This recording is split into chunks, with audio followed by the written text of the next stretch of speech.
Light का पहला जो टॉपिक है वो यही होता है ना। रे ऑप्टिक्स की स्टार्टिंग इसी टॉपिक से होती है, reflection of light. Reflection of light means क्या होता है, इसका ये डायग्राम आपको आना चाहिए। ये नीचे जो मीडियम बनाया मैंने, ठीक है, ये है डेंसर मीडियम। ये कौन सा मीडियम है? डेंसर मीडियम है। और ऊपर की तरफ जो मीडियम बनाया मैंने, ये है रेयर मीडियम, ठीक है, और ये है denser medium. When light travels from rare to denser medium, ये लाइट रेयर से कौन से मीडियम में आ रही है? डेंसर मीडियम में आ रही है, तो एंटर हो जाएगी या नहीं होगी? रिफ्लेक्शन में एंटर नहीं होगी, है ना। Then it returns back when a light goes from rare to denser medium and from reflecting surface it returns back into the same rare medium। यानी कि कुल मिला के रिफ्लेक्शन की जो डेफिनेशन है वो क्या है? Reflect back, returns back of light into the same rare medium. Rare से आ रही है तो वापस कहां चली गई? रेयर में चली गई। शॉर्टकट में इसको बोलते हैं रेयर टू रेयर। क्या बोलते हैं? Rare to rare.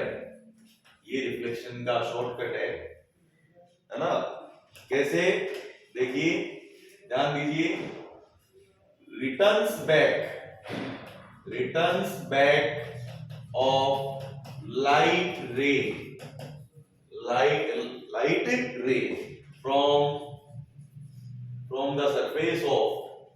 from the surface of denser medium, from the surface of denser medium, when it tries to go from rare to denser, then it does not go into the denser medium, वापस क्या हो गई? Return हो गई। तो light का same rare medium में return होना ही क्या कहलाता है? रिफ्लेक्शन कहलाता है। कहां से रिटर्न हुई? इस डेंसर मीडियम की सरफेस से। बात ये कि रेयर मीडियम क्या होता है, डेंसर मीडियम क्या होता है?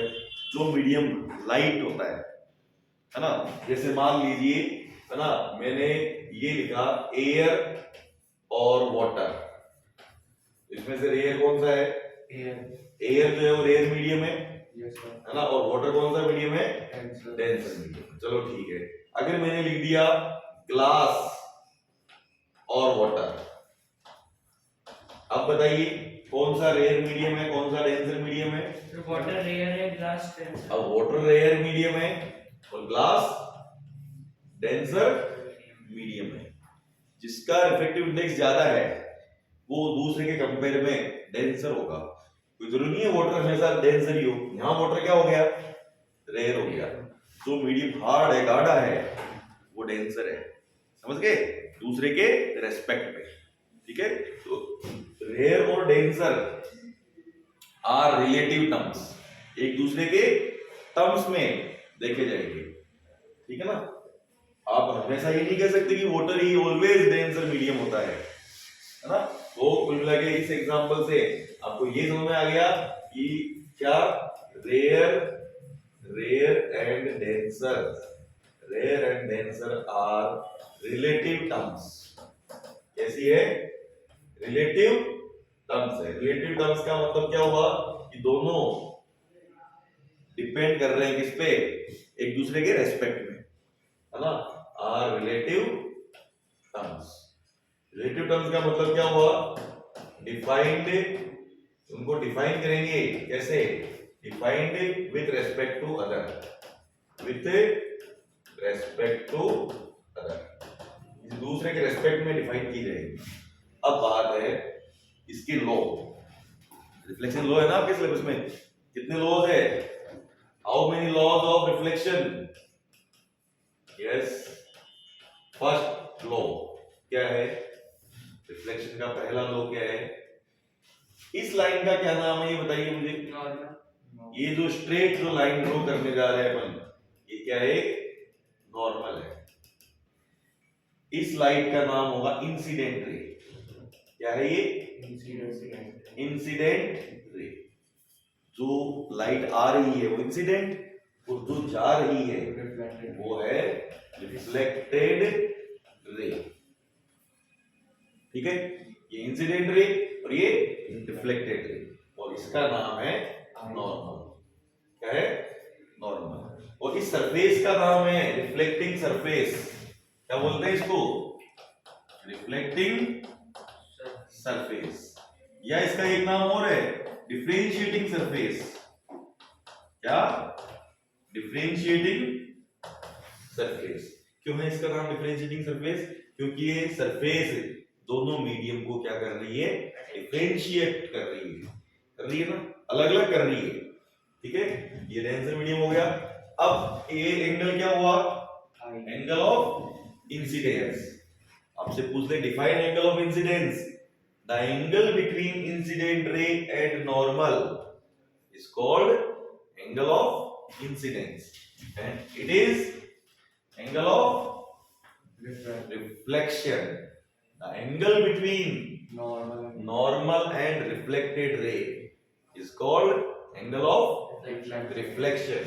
Now law, पहला law क्या है? पहला law है angle I equals to angle R.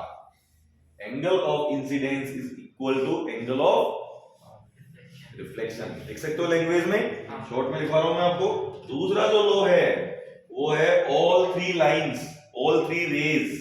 कौन कौन सी? ध्यान दीजिए, इंसिडेंट रे है ना, incident ray, reflected ray and normal, all lie in same plane. ये सारी एक ही प्लेन में लाई कर रही है। देखो, इसी प्लेन के अंदर है ना, कोई भी रे से बाहर की तरफ नहीं जा रही है, ना अंदर घुस रही है, सारी की सारी एक ही प्लेन के अंदर है। ठीक है, ये दो इंपॉर्टेंट लॉ है। पहले लॉ को डिफाइन क्या करोगे? क्या? एंगल ऑफ इंसिडेंस क्या होगा? Equal to angle of reflection. Angle of reflection है ना। और एक और जो इंपॉर्टेंट बात है, रिफ्लेक्शन में लाइट की स्पीड चेंज नहीं होती है, क्योंकि मीडियम ही चेंज नहीं हुआ। लाइट जिस स्पीड से आ रही है उसी स्पीड से वापस जाएगी। अगर लाइट की स्पीड 3 × 10⁸ है, यही होती है ना, तो इस रिफ्लेक्टेड रे की स्पीड भी क्या होगी? 3 × 10⁸। ऐसा रिफ्लेक्शन में होता है, रिफ्रैक्शन में नहीं होगा, क्योंकि रिफ्रैक्शन में जो लाइट एंटर कर जाती है, मीडियम चेंज हो जाता है। समझ गए? तो अपन यहाँ पे लिख सकते हैं एक पॉइंट और। क्या लिख सकते हैं? ये लिख सकते हैं कि इन रिफ्लेक्शन में क्या होता है?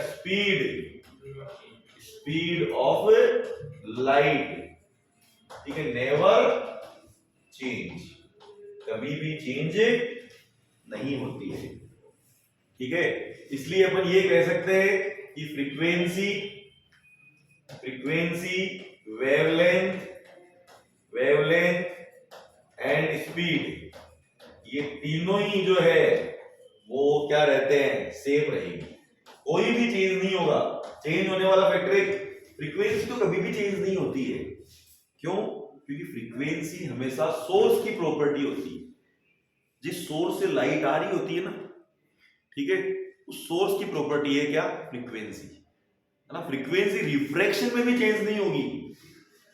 अगर लाइट एंटर हो जाए मीडियम में तो भी फ्रीक्वेंसी चेंज नहीं होगी। फ्रीक्वेंसी तो किसकी प्रॉपर्टी है? सोर्स की, जहां से लाइट आ रही है, वो थोड़ी ना चेंज हुआ है।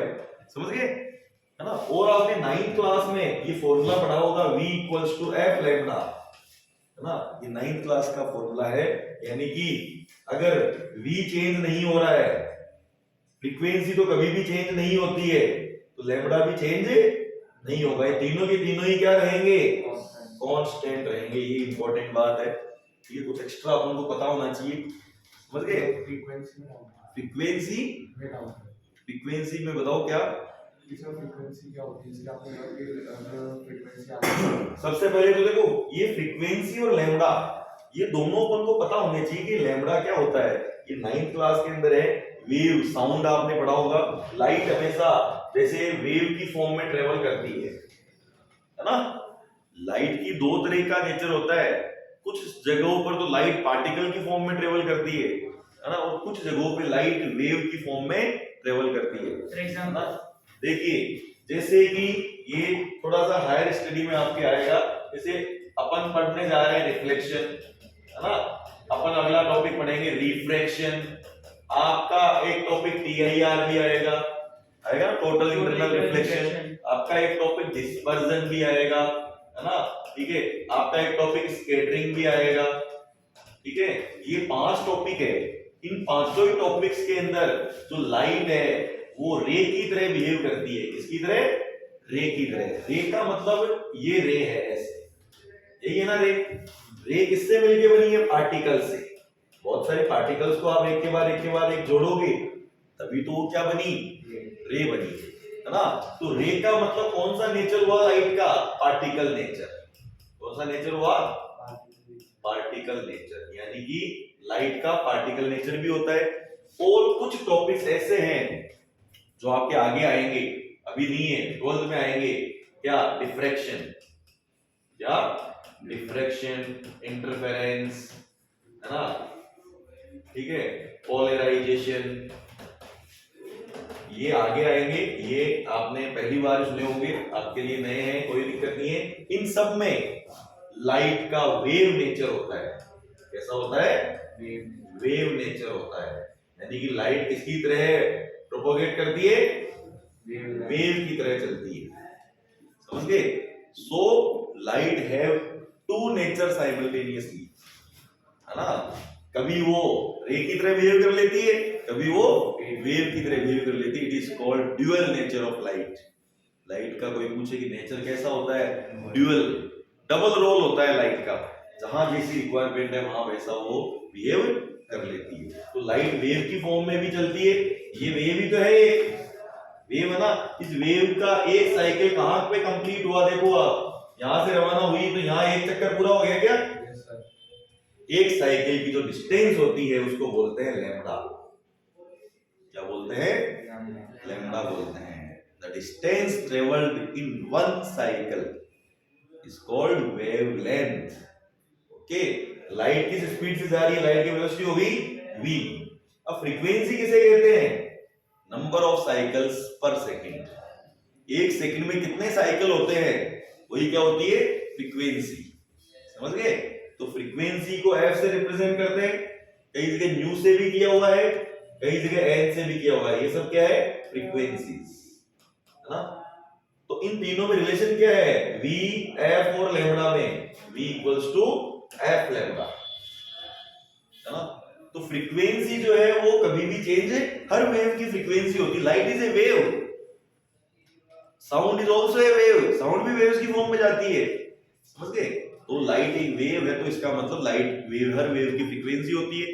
लाइट की भी फ्रीक्वेंसी है। लाइट की फ्रीक्वेंसी हमेशा सोर्स पे डिपेंड करती है कि कौन से सोर्स से। अगर सोर्स चेंज हो गया, एक लाइट बल्ब से आ रही है, एक ट्यूबलाइट से आ रही है, तो दोनों की फ्रीक्वेंसी डिफरेंट हो सकती है, समझ गए?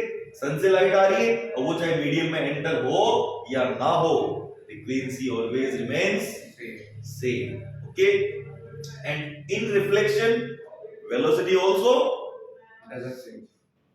रिमेन सेम, है ना।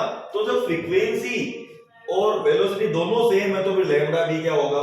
सेम होगा, समझ गए? तो ये अपन ने टॉपिक पढ़ा क्या?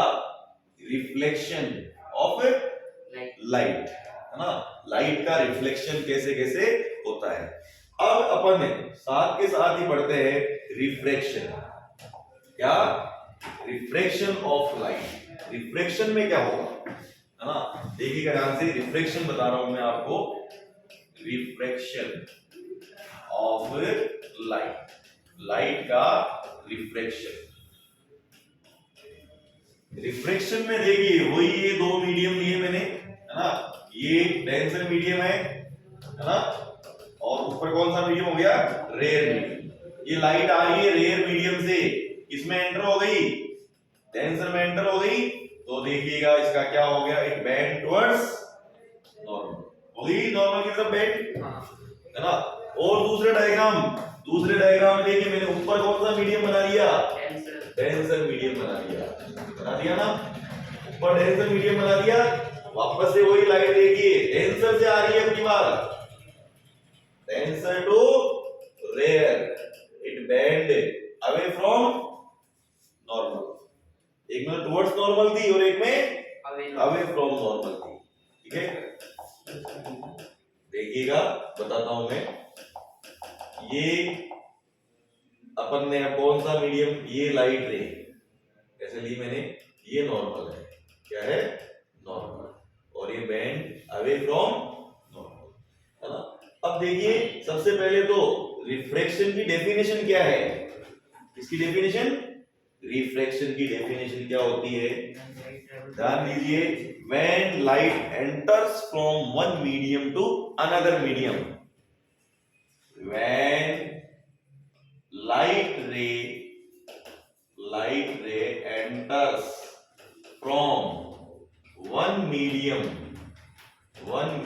to another medium, एक मीडियम से दूसरे मीडियम में वो क्या हो गई, एंटर हो गई, then it deviates from its original path, it bends from its original path। देखिए यस, अगर ये मीडियम नहीं होता तो ये लाइट कैसे जाती, बिल्कुल सीधी सीधी जाती है, नहीं जाती है ना, ऐसे चली जाती ना, ऐसे जाती ना, ये इसका ओरिजिनल पाथ है, बट ये क्या हो गई, अपने ओरिजिनल पाथ से डेविएट हो गई, बेंड हो गई, है ना।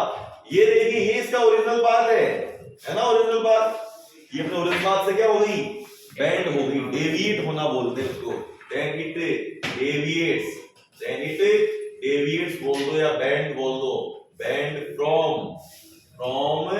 its original बोल दो या initial बोल दो, ठीक है, initial path। This property of light is known as refraction, ठीक है, it is known as refraction of light, इसी को क्या कहते हैं, लाइट का रिफ्रैक्शन कहते हैं, है ना। अब बात ये कि रिफ्रैक्शन भी दो टाइप का होता है, कितने टाइप का होता है, दो टाइप का, एक रेयर टू डेंसर और एक डेंसर टू रेयर। ये वाला जो डायग्राम बना रखा है अपन ने, ये किसका बना रखा है, ये पहला टाइप है आपका क्या, रेयर टू डेंसर, सही है ना। और ये सेकंड वाला जो बना रखा है ना, वो क्या है, डेंसर टू रेयर, दो टाइप का हो गया रिफ्लेक्शन, है ना। ये जो लाइट आ रही है इसका नाम है इंसिडेंट रे, क्या नाम है इसका, इंसिडेंट रे, और जो चली गई मीडियम में एंटर हो गई इसका नाम है रिफ्रैक्टेड रे, क्या, रिफ्रैक्टेड रे। पहले कौन सी रे थी, रिफ्लेक्टेड थी, और इसका तो नेम आपको पता ही है, क्या, नॉर्मल। सेम ऐसे इसमें भी है तीन लाइंस, ये कौन सी, इंसिडेंट रे, ये कौन सी, रिफ्रैक्टेड रे, है ना, और ये नॉर्मल, सही है। अब बात ये बताइए, एंगल ऑफ इंसिडेंस कौन सा होगा यहाँ पे, एंगल ऑफ इंसिडेंस क्या होगा, ये वाला जो एंगल होगा इसको बोलेंगे अपन I, the angle between incident ray and normal, it is angle of incidence. Now what will be the angle of refraction, normal to reflected, ये वाला एंगल होगा क्या, यस सर, या ये पूरा होगा, नहीं सर, ये वाला होगा, ये वाला होगा, ये हो गया R, the angle between normal and refracted ray. और अब गौर करके देखना आप, इस केस में ध्यान दीजिएगा एंगल आई ज्यादा है किससे, एंगल आर से, है ना, ठीक है। और ये जो डिफरेंस है दोनों के बीच का, इसको बोलते हैं एंगल ऑफ डेविएशन। क्या है ये, एंगल ऑफ डेविएशन। कितने एंगल से डेविएट हुई, अपनी गाड़ी ऐसे जा रही थी सीधी सीधी, लेकिन स्टीयरिंग इधर मुड़ गया, तो ये डेविएट कितनी हुई, यही हुई ना, समझ गए। अगर मीडियम नहीं होता तो ये लाइट कैसे जाती, बिल्कुल ऐसे जाती सीधी सीधी, लेकिन मीडियम की वजह से गाड़ी के स्टीयरिंग को कितना घूमना पड़ा, डेल, तो ये एंगल ऑफ डेविएशन हुआ ना, डेल, है ना, ठीक है। यहाँ डेल इक्वल्स टू, आप आई माइनस आर निकाल सकते हो। Yes sir. अरे ये पूरा आई है, ये पूरा आई है, तो ये पूरा भी क्या होगा, आई होगा ना, नहीं होगा, वर्टिकल अपोजिट एंगल्स है दोनों, यस सर। है ना, तो आई में से किसको माइनस कर दो, आर आर को, तो डेल आ रहा है ना, यस सर। समझ गए। क्या है ये डेल, यहाँ पे angle of, yes, angle of deviation, क्या है, एंगल ऑफ डेविएशन, इसमें न्यूमेरिकल आता है। ठीक है। डेविएशन तो निकालना बिल्कुल इजी है ना, आई में से आर को माइनस करना है। इसमें देखना आप ध्यान से, ये हो गया आपका आई और ये हो गया आपका पूरा का पूरा आर, बट यहाँ पे डेविएशन एंगल कौन सा हुआ, सर डेविएशन ये रे ऐसे जा रही थी सीधी सीधी और गाड़ी का स्टीयरिंग इधर घूम गया, तो ये आपका क्या हो गया, डेल। तो डेल अब क्या होगा, ये आर में से किसको माइनस करोगे, आई को। देखो ये अगर आई है तो ये वाला भी आई हुआ या नहीं हुआ, वर्टिकल अपोजिट एंगल है ये, है ना, ये लाइन बिल्कुल ऐसे सीधी है और ये लाइन ऐसे, तो ये दोनों आई आई हुए या नहीं हुए, हो गया ना। इस केस में आर बड़ा है आई बड़ा है, आर बड़ा है। इस केस में angle R is greater than angle I, और डेविएशन का फॉर्मूला क्या होगा, आर माइनस आई, सही है ना। ऊपर वाले मीडियम का रिफ्रैक्टिव इंडेक्स μ1 मान लें, नीचे वाले का μ2 मान लूं, तो यहां पे कौन सा ज्यादा है, μ1 ज्यादा है ना μ2 से, क्योंकि ये रेयर है, अरे रेयर का म्यू ज्यादा ही होता है ना। देखिए ये म्यू क्या है, डेंसर, ये डेंसर मीडियम है, और ये कौन सा मीडियम है, रेयर मीडियम है, तो ऑब्वियसली क्या, डेंसर मीडियम का म्यू ज्यादा होता है किससे, रेयर मीडियम से, है ना, ठीक है। इसमें क्या होगा, अगर इसको मैं μ1 मानूं और इसको μ2 मानूं, तो यहाँ पे क्या है, μ2 ज्यादा है किससे, μ1 से, समझ गए। यहां अगर लाइट की स्पीड इसमें v1 है और इसमें लाइट की स्पीड v2 है, तो बताइए लाइट की स्पीड कहां ज्यादा होगी, v1 ज्यादा होगा या v2 ज्यादा होगा। मीडियम के अंदर एंटर होते ही लाइट की स्पीड क्या हो जाती है, कम हो जाती है ना। तो क्या होगा, v1 ज्यादा होगा किससे, v2 से, ठीक है। इसका मतलब ये क्लियर हो गया कि v और म्यू एक दूसरे के क्या होते हैं, इनवर्सली या डायरेक्टली, इनवर्सली प्रोपोर्शनल होते हैं, समझ गए। इस पे न्यूमेरिकल पूछा जा सकता है ना। इसमें आप ये लगा देना v1 upon v2 equals to μ2 upon μ1, है ना। Velocity in rare medium divided by velocity in denser medium equal to mu of denser medium divided by mu of rare medium, उल्टा, यहां 1 to 2 1 R D D R rare D denser, समझ गए। इस पे बहुत सारे क्वेश्चंस आपको मिल सकते हैं, समझ गए। v और म्यू एक दूसरे के क्या होते हैं, इनवर्सली प्रोपोर्शनल होते हैं, है ना। इसके अंदर बताना, अगर यहां पे वेलोसिटी v1 मान लो मैं और यहां वेलोसिटी v2 मान लो, तो कौन ज्यादा है कौन कम है, v2 ज्यादा है। यहाँ पे v2 ज्यादा है किससे, v1 से, क्योंकि रेयर मीडियम हल्का होता है तो लाइट ज्यादा स्पीड से ट्रेवल करेगी।